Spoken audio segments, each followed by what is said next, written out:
നമസ്കാരം, welcome to Ernest academy. 2026 നടക്കുന്ന SSC constable GD എക്സാമുമായി ബന്ധപ്പെട്ട് ഒരുപാട് സംശയങ്ങൾ ഉദ്യോഗാർത്ഥികൾക്കുണ്ട്. അതെല്ലാം ദൂരീകരിക്കുന്ന ഒരു വീഡിയോയാണ് ഇത്. നമുക്കറിയാം, SSC നടത്തുന്ന പരീക്ഷകളിൽ ഏറ്റവും കൂടുതൽ വേക്കൻസികൾ റിപ്പോർട്ട് ചെയ്യപ്പെടുന്നതും ഏറ്റവും കൂടുതൽ ആളുകൾക്ക് അപ്പോയിൻമെൻറ്റ് ലഭിക്കുന്നതുമായ ഒരു എക്സാമാണ് SSCയുടെ GD എക്സാം. ഈ എക്സാമിന് മറ്റൊരു പ്രത്യേകത കൂടിയുണ്ട്. ഒരുപാട് പേർക്ക് അപ്ലൈ ചെയ്യാവുന്ന രീതിയിൽ 10th ലെവൽ എക്സാമാണിത്. അതായത് ഇതിൻ്റെ ബേസിക് ക്വാളിഫിക്കേഷൻ എന്ന് പറയുന്നത് 10th ആണ്. അതുപോലെ തന്നെ വളരെ ലളിതമായ സിലബസിൽ SSC നടത്തുന്ന ഒരു പരീക്ഷ കൂടിയാണ് ഇത്. ഇപ്പോൾ വരാൻ പോകുന്ന SSCയുടെ GD എക്സാം നോട്ടിഫിക്കേഷൻ എപ്പോൾ വരും, എക്സാം എപ്പോൾ നടക്കും, റിസൾട്ട് എപ്പോൾ ലഭിക്കും, അതേപോലെ എത്രത്തോളം വേക്കൻസികൾ ഉണ്ടാകും, സിലബസ് എങ്ങനെയാണ്, എങ്ങനെ ഈ എക്സാമിന് വേണ്ടി പ്രിപ്പയർ ചെയ്യണം, അതേപോലെ ആർക്കെല്ലാം ഇത് അപ്ലൈ ചെയ്യാം, ഏജ് ലിമിറ്റ് എങ്ങനെയാണ്, ഫിസിക്കൽ ടെസ്റ്റ് എങ്ങനെയാണ്, ഇങ്ങനെ ഒരുപാട് സംശയങ്ങൾ ഉദ്യോഗാർത്ഥികൾക്കുണ്ട്. അതിനെല്ലാമുള്ള മറുപടി ഈ വീഡിയോയിൽ ഉണ്ട്. അപ്പോൾ നമുക്ക് അറിയാം, SSCയുടെ ഏറ്റവും കൂടുതൽ ആളുകൾ അപ്ലൈ ചെയ്യുന്ന ഒരു എക്സാമാണ് ഇത് എന്ന്. അതുകൊണ്ട് തന്നെ കോമ്പറ്റീഷൻ കൂടുതലാണ്. എന്നാൽ ലളിതമായ സിലബസിലാണ് ഈ എക്സാം നടത്തുന്നത്. അതുകൊണ്ട് തന്നെ ഒരു വർഷത്തോളം സമയം ലഭിക്കുന്നതിനാൽ കൃത്യമായി പ്രിപ്പയർ ചെയ്യുന്ന ഒരു ഉദ്യോഗാർത്ഥിക്ക് സുഖമായി നേടിയെടുക്കാൻ സാധിക്കുന്ന ഒരു ജോബ് കൂടിയാണ് ഇത്. അപ്പോൾ ഇതിൻ്റെ നമ്മൾ ഈ ഒരു വീഡിയോയിൽ മെയിനായിട്ടും ഡിസ്കസ് ചെയ്യുന്നത് ഇതിൻ്റെ സെലക്ഷൻ പ്രൊസീജിയറിനെ കുറിച്ചാണ്.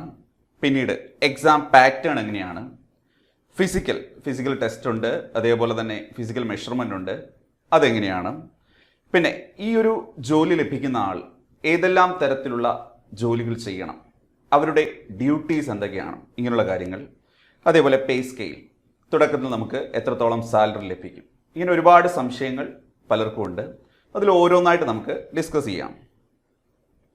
ഇപ്പോൾ നമുക്കറിയാം, SSC GD exam general duty constable എക്സാമാണ്. ഇതൊരു നാഷണൽ ലെവൽ എക്സാമാണ്. അപ്പോൾ ഇതിൻ്റെ ഒരു പ്രത്യേകത എന്ന് വെച്ച് കഴിഞ്ഞാൽ, നമ്മൾ ഈ എക്സാം നടത്തുന്നത് വിവിധ ഫോഴ്സുകളിലേക്കാണ്. BSF border security force, CISF central industrial security force, CRPF central reserve police force, ITBP Indo Tibetan border police force, SSB ശാസ്ത്ര സീമാ ബാൽ, NIA national investigation agency, SSF secretariat security force, അതേപോലെ റൈഫിൾ മെൻ, അത് general ഡ്യൂട്ടിയാണ്, SM റൈഫിൾസിലാണ്. അപ്പോൾ ഈ ഫോഴ്സുകളിലാണ് നമുക്ക് constable നിയമനം ലഭിക്കുന്നത്. അപ്പോൾ നമുക്ക് മനസ്സിലായി, ഏതെങ്കിലും ഒരു ഫോഴ്സിലേക്കല്ല, ഇന്ത്യയുടെ വിവിധ ഫോഴ്സുകളിലേക്കാണ് ഈ കോൺസ്റ്റബിൾ അപ്പോയിൻമെൻറ്റ് നടക്കുന്നത്. അപ്പോൾ തന്നെ നമുക്കറിയാം, നാഷണൽ ലെവൽ എക്സാമാണ്. ഈ ഒരു തസ്തികയിൽ ഒരു ഉദ്യോഗാർത്ഥികൾക്ക് ഇന്ത്യയിൽ ലഭിക്കാവുന്ന ഏറ്റവും നല്ലൊരു ജോബ് കൂടിയാണ് ഇത്. ഇപ്പോൾ വരാൻ പോകുന്ന നോട്ടിഫിക്കേഷൻ സംബന്ധിച്ച് SSCയുടെ ഒരു ടൈം ടേബിളിൽ, അവരുടെ ഇയർ ടൈം ടേബിളിൽ നിലവിൽ ലഭ്യമാകുന്ന ഡേറ്റ് എങ്ങനെയാണ്, 2025 ഡിസംബറിലാകും നോട്ടിഫിക്കേഷൻ റിലീസ് ചെയ്യുന്നത്. ഇപ്പോൾ നമുക്ക് 2025 ഡിസംബർ മുതൽ 2026 ജനുവരി വരെ ഒരു മാസത്തോളം അപ്ലൈ ചെയ്യാനുള്ള സമയം ലഭിക്കും. അഡ്മിറ്റ് കാർഡ് 2026 ഫെബ്രുവരിയിൽ റിലീസ് ചെയ്യും. കമ്പ്യൂട്ടർ ബേസ്ഡ് എക്സാം 2026 മാർച്ച് നടക്കും. ഈ എക്സാമിനുണ്ട് പ്രത്യേകത, അതിലേക്ക് നമുക്ക് പിന്നീട് പോകാം. റിസൾട്ട് 2026 ഏപ്രിൽ മെയ് മാസത്തിലായിട്ട് ഡിക്ലെയർ ചെയ്യും. പിന്നീട് ഇതിൻ്റെ ഫിസിക്കൽ എഫിഷ്യൻസി ടെസ്റ്റും അതുപോലെ ഫിസിക്കൽ സ്റ്റാൻഡേർഡ് ടെസ്റ്റും 2026 മെയ് ജൂൺ മാസങ്ങളായിട്ട് നടക്കും. ഫൈനൽ റിസൾട്ട് 2026 ഓഗസ്റ്റ് സെപ്റ്റംബർ മാസങ്ങളായിട്ട് റിലീസ് ചെയ്യും. അപ്പോൾ ഇത്രയും കാര്യങ്ങളാണ് നിലവിൽ അവരുടെ ടൈം ടേബിൾ പറഞ്ഞിരിക്കുന്നത്. അപ്പോൾ ആലോചിച്ച് നോക്കി, നമ്മളിപ്പോൾ നിൽക്കുന്നത് 2025 ഏപ്രിൽ മാസത്തിലാണ്, അതായത് 4ാം മാസത്തിലാണ്. ഈ ഇയറിൻ്റെ ലാസ്റ്റ്, അതായത് ഏകദേശം 8 മാസങ്ങൾക്ക് ശേഷം നോട്ടിഫിക്കേഷൻ വരും. എക്സാംസ്, കമ്പ്യൂട്ടർ ബേസ്ഡ് എക്സാം എപ്പോൾ നടക്കും, 2026 മാർച്ചിൽ നടക്കും. ബാക്കിയുള്ള പ്രൊസീജിയർ അതിനുശേഷം നടക്കും. അപ്പോൾ ഏതാണ്ട് ഒരു വർഷത്തിൽ താഴെയാണ് നമുക്കിത് പ്രിപ്പയർ ചെയ്യാൻ വേണ്ടി ലഭിക്കുന്ന സമയം. അപ്പോൾ കൃത്യമായി പറഞ്ഞാൽ ഒരു വർഷമുണ്ട് എന്ന് നമുക്ക് പറയാൻ പറ്റത്തില്ല, 10 അല്ലെങ്കിൽ 11 മാസം എന്ന് പറയും. അപ്പോൾ നമുക്ക് സിലബസും മറ്റു കാര്യങ്ങളൊക്കെ നേരത്തെ നടന്ന എക്സാമിനെ ബേസ് തന്നെ ലഭ്യമാണ്. ആ രീതിയിൽ കൃത്യമായി പ്രിപ്പയർ ചെയ്യുന്ന ഒരു ഉദ്യോഗാർത്ഥിയെ സംബന്ധിച്ച് ഈ 11 മാസങ്ങൾ വളരെ ഇമ്പോർട്ടൻ്റ് ആണ്. ഏറ്റവും നല്ല രീതിയിൽ അത് യൂട്ടിലൈസ് ചെയ്താൽ നമുക്ക് ഈ എക്സാം സുഖമായിട്ട് നേടിയെടുക്കാൻ സാധിക്കും. അപ്പോൾ ഇതിൽ നമ്മളൊരു കാര്യം ശ്രദ്ധിക്കേണ്ടത്, ഞാൻ തുടക്കത്തിന് പറഞ്ഞു SSC നടത്തുന്നതിൽ ഏറ്റവും കൂടുതൽ വേക്കൻസികൾ റിപ്പോർട്ട് ചെയ്യപ്പെടുന്നതും ഏറ്റവും കൂടുതൽ ആളുകൾക്ക് അപ്പോയിൻമെൻറ്റ് ലഭിക്കുന്നതുമായ ഒരു എക്സാമാണ് SSCയുടെ GD എക്സാം എന്ന്.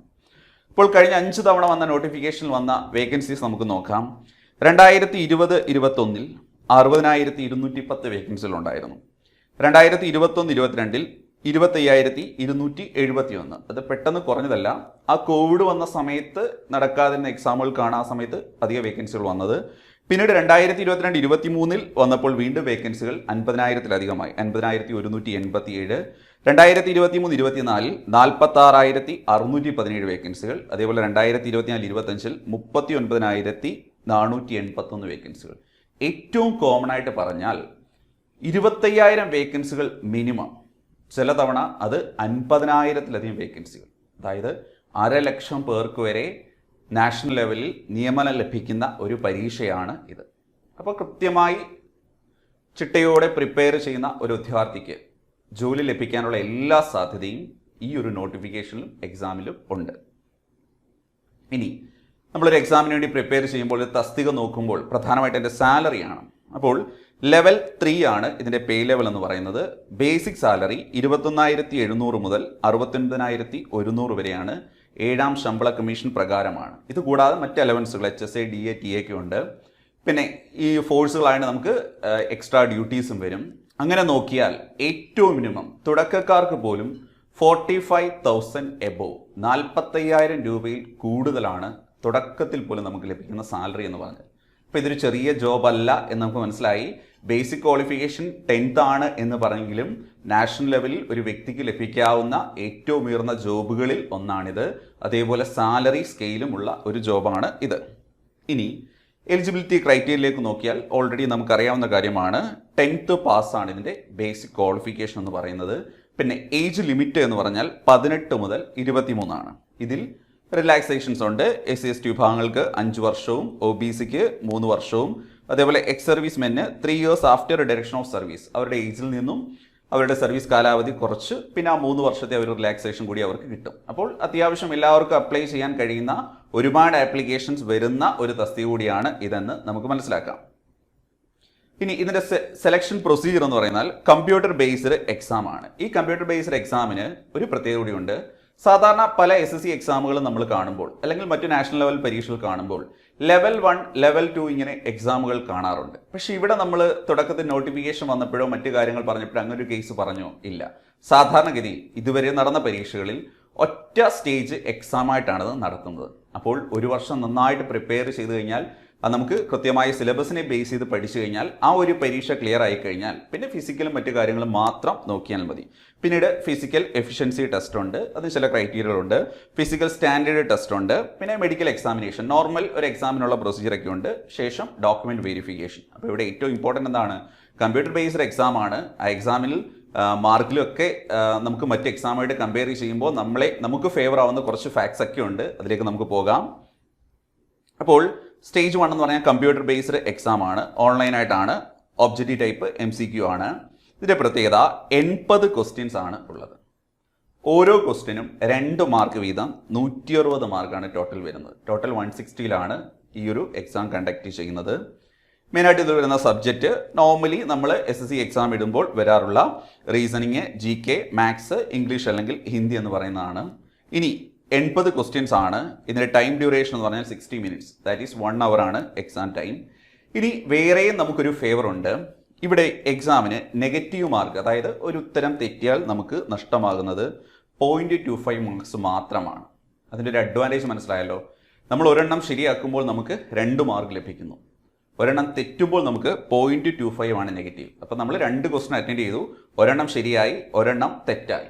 അപ്പോൾ ടോട്ടൽ നമുക്ക് എത്രയാണ്? 1.75 മാർക്സ് കിട്ടും. സാധാരണ നമുക്കറിയാം 1/3 അല്ലെങ്കിൽ 1/4 എന്ന രീതിയിലാണ് പലപ്പോഴും എക്സാമിന് മാർക്ക് നെഗറ്റീവ് വരാറുള്ളത്. പക്ഷേ ഇവിടെ ഇങ്ങനെ ഒരു ഫേവർ കൂടി നമുക്കുണ്ട്. പിന്നെ ഫിസിക്കൽ എഫിഷ്യൻസി ടെസ്റ്റിലേക്ക് വന്നു കഴിഞ്ഞാൽ അത് ഓഫ്ലൈൻ ആയിട്ടാണ്. അതിൽ മെയിൽ കാറ്റഗറിയിൽ പറയുന്നത് 5 കിലോമീറ്റർ ദൂരം നമ്മൾ 24 മിനിറ്റ് കൊണ്ട് കവർ ചെയ്യണം. ഫീമെയിലാണെങ്കിൽ 1.6 കിലോമീറ്റർ 8.5 മിനിറ്റ്സിൽ കവർ ചെയ്യണം.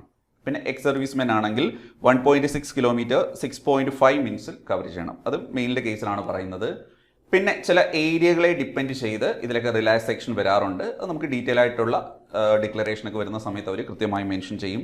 പിന്നെ ഫിസിക്കൽ സ്റ്റാൻഡേർഡ് ടെസ്റ്റ് നമുക്ക് height chest for males. Normal കേസിലാണെങ്കിൽ നമുക്കറിയാം 170 സെൻറ്റിമീറ്റർ ഹൈറ്റ് ആണ് മെയിൽസിന് പറയുന്നത്. ഫീമെയിൽ കാറ്റഗറി ആണെങ്കിൽ 157. പിന്നെ അതിലും റിലാക്സേഷൻ വരാറുണ്ട്. പിന്നെ ചെസ്റ്റിന്റെ കേസിലാണെങ്കിൽ മെയിൽ കാൻഡിഡേറ്റിന് 5 സെൻറ്റിമീറ്റർ എക്സ്പാൻഷൻ, അതിലും ചില കാറ്റഗറികൾക്ക് എക്സെപ്ഷൻ വരാറുണ്ട്. നോർമൽ കേസിൽ ഇതിന്റെ ഹൈറ്റും ചെസ്റ്റുമാണ് നമ്മൾ മെയിനായിട്ട് നോക്കുന്നത്. പിന്നെ ഞാൻ പറഞ്ഞല്ലോ different criteria four ST category, അതുപോലെ ഹിൽ ഏരിയ കാൻഡിഡേറ്റ്സ്, കുറേ ഏരിയകൾ അവർ പറയും. അവിടെയുള്ള ആളുകൾക്ക് ഈ പറഞ്ഞ ചില കാറ്റഗറികളിൽ റിലാക്സേഷൻ ലഭിക്കാറുണ്ട്. അതിനുശേഷം നോർമൽ കേസിൽ വരുന്ന പോലെ മെഡിക്കൽ എക്സാമിനേഷൻ ഉണ്ട്. അവിടെ നമ്മുടെ eyesight, general health, physical conditions ഇതൊക്കെ ചെക്ക് ചെയ്യും. അതേപോലെ നമുക്കറിയാം ഇതുപോലുള്ള തസ്തികൾക്ക് വേണ്ടി നമ്മൾ അപ്ലൈ ചെയ്യുമ്പോൾ കാലുകൾ കൂട്ടിമുട്ടാൻ പാടില്ല, അതുപോലെ പരന്ന പാദങ്ങൾ പാടില്ല, അങ്ങനെ ചില മെഡിക്കൽ ടെസ്റ്റുകളുണ്ട്. അതൊക്കെ നോർമലി എല്ലാവർക്കും പാസ്സായി പോകാൻ പറ്റുന്ന കാര്യങ്ങളാണ്. അപ്പോൾ ആദ്യം നമ്മൾ ശ്രദ്ധിക്കേണ്ട എന്താണ്, ഈ എക്സാമിൻ്റെ കമ്പ്യൂട്ടർ ബേസ്ഡ് എക്സാമിന് സിലബസ് നമുക്ക് ഏകദേശം അറിയാം. SSC പരീക്ഷകൾക്ക് വരാറുള്ള സിലബസ് തന്നെയാണ്. പ്രത്യേകിച്ച് നമുക്കറിയാം ഇതൊരു 10th ലെവൽ എക്സാം ആയതുകൊണ്ട് തന്നെ 10th ലെവൽ വരെ നമ്മൾ പഠിക്കുന്ന കാര്യങ്ങളെ ബേസ് ചെയ്താണ് കൂടുതലും പ്രത്യേകിച്ച് മാത്സ് പോലുള്ള ഭാഗത്ത് നിന്ന് ഇംഗ്ലീഷ് പോലുള്ള ഭാഗത്ത് നിന്നൊക്കെ ക്വസ്റ്റ്യൻസ് വരാറുള്ളത്. അത് കൃത്യമായി പ്രിപ്പയർ ചെയ്ത് പാസ്സായി പോയി കഴിഞ്ഞാൽ നമുക്ക് ആ എക്സാം എഴുതുന്നതിന് മുമ്പ് തന്നെ പതുക്കെ ഫിസിക്കൽ ട്രെയിനിങ് ഒക്കെ നോക്കിക്കഴിഞ്ഞാൽ സുഖമായി നേടിയെടുക്കാൻ പറ്റുന്ന ഒരു ജോബാണ് ഇത്. ഇനി എക്സാം പാറ്റേൺ സംബന്ധിച്ച് ഡീറ്റെയിൽ ആയിട്ടൊന്ന് പറഞ്ഞു കഴിഞ്ഞാൽ ജനറൽ ഇൻ്റലിജൻസ് റീസണിങ് 20 ക്വസ്റ്റ്യൻസ് ആണ് വരുന്നത്. Total 40 mark. ഓൾറെഡി നമ്മൾ പറഞ്ഞു ഓരോ ക്വസ്റ്റ്യൻ 2 മാർക്ക് വീതം ലഭിക്കുമെന്ന്. പിന്നെ general knowledge and general awareness അവിടെയും 20 ക്വസ്റ്റ്യൻ ആണ്. ടോട്ടൽ നമുക്ക് 40 മാർക്സ് ആണ് വരിക. പിന്നെ എലിമെൻ്ററി മാത്തമാറ്റിക്സ് ഞാൻ പറഞ്ഞിട്ട് 10th ലെവൽ വരെയുള്ള സ്കൂൾ ടെക്സ്റ്റുകളെ ബേസ് ചെയ്തിട്ടാണ്. നാഷണൽ ലെവൽ സ്കൂൾ ടെക്സ്റ്റുകളെ ബേസ് ചെയ്തുള്ള ക്വസ്റ്റ്യൻസ് ആണ് കൂടുതലും വരാറുള്ളത്. ഈസി ആയിട്ട് തന്നെ നമുക്ക് മാർക്ക് സ്കോർ ചെയ്യാൻ പറ്റുന്ന രീതിയിലുള്ള ക്വസ്റ്റ്യൻസ് ആണ്. അവിടെ 20 ക്വസ്റ്റ്യൻസ് ആണ് വരുന്നത്. Total 40 mark.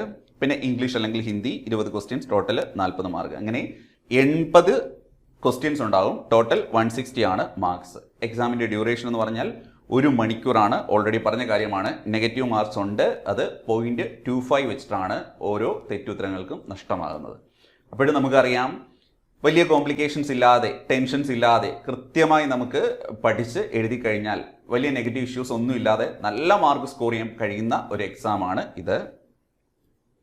പിന്നെ ഓൾറെഡി നമ്മൾ പറഞ്ഞു ഈ SSC GD എക്സാം നമ്മൾ പാസ്സായാൽ നമുക്ക് ഏതൊക്കെ ഫോഴ്സുകളിൽ ജോലി കിട്ടുമെന്ന്.